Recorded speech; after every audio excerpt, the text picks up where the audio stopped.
बगदावत भारत कथा भाग 14। दूसरा हमला राव जी नेगरिया पर करते हैं।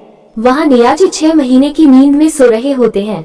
नियाजी की रानी नेतुजी हाथ में जल की जारी लेकर उन्हें जगाने आती है, लेकिन नियाजी नहीं जागते। फिर नेतुजी नियाजी की माँ लखमादे राठौड़ को नियाजी को जगाने के लिए बुलाती है, लेकिन वे भी उनको नहीं जगा पाती। तब नियाजी के लड़के जग्गा और जगरूप अपनी माँ को कहते हैं कि पिताजी को क्यों जगाती हो, उन्हें सोने दो, हम लड़ाई करने जाएंगे।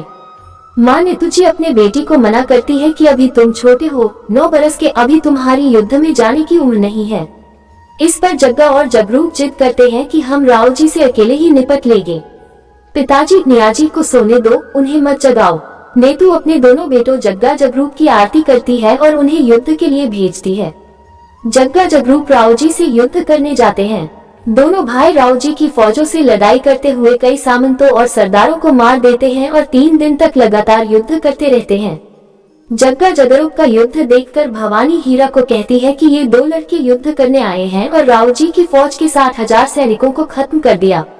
ये देख रानी भवानी रणभूमि में जोगन का रूप कर आ जाती है और दोनों भाइयों से कहती है कि आप लड़ने में तो शूरवीर हो, लेकिन दान देने में कैसे हो। तब दोनों भाइयों ने कहा कि आप मानो, क्या मानती हो। तो फिर रानी ने कहा कि पहले मुझे वचन दो।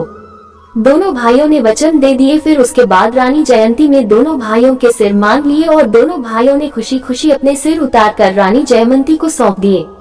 जब राव जी ने दियाजी से पूछा कि आज की लड़ाई कैसी रही, दियाजी ने कहा, टोला का राव जी आज काम आ गए और हमने सभी फौज में मरने वालों की पगड़ी और शव उनके घर भेज दिए हैं।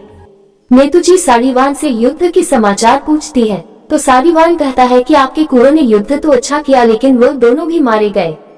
जग्गा और जगरूप दोनों ही शादीशुदा नहीं थे, इसलिए नेतुजी जब अपने बेटों के कटे हुए सिर और धड़ों की आरती के लिए आती है, गिरजो से बात करती है और पूछती है कि तुमने मेरे बेटों की लाशों को क्यों नहीं खाया।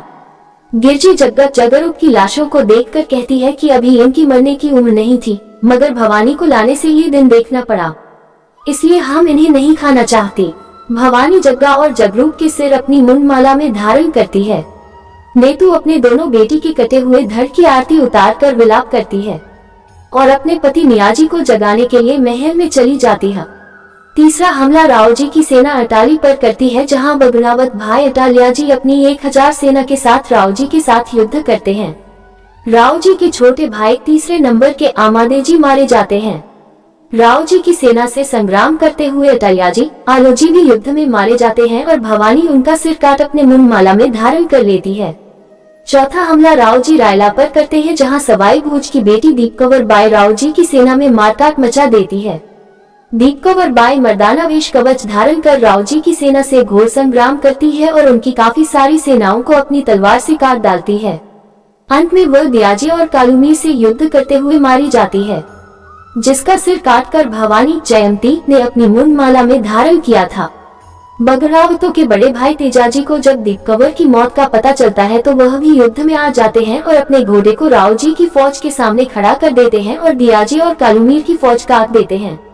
तेजाजी 7-7 कोस तक राव जी की फौज को काट डालते हैं और अपना भाला राव जी पर फेंकते हैं, पर उस भाले की वार से भवानी राव जी को बचा लेती है।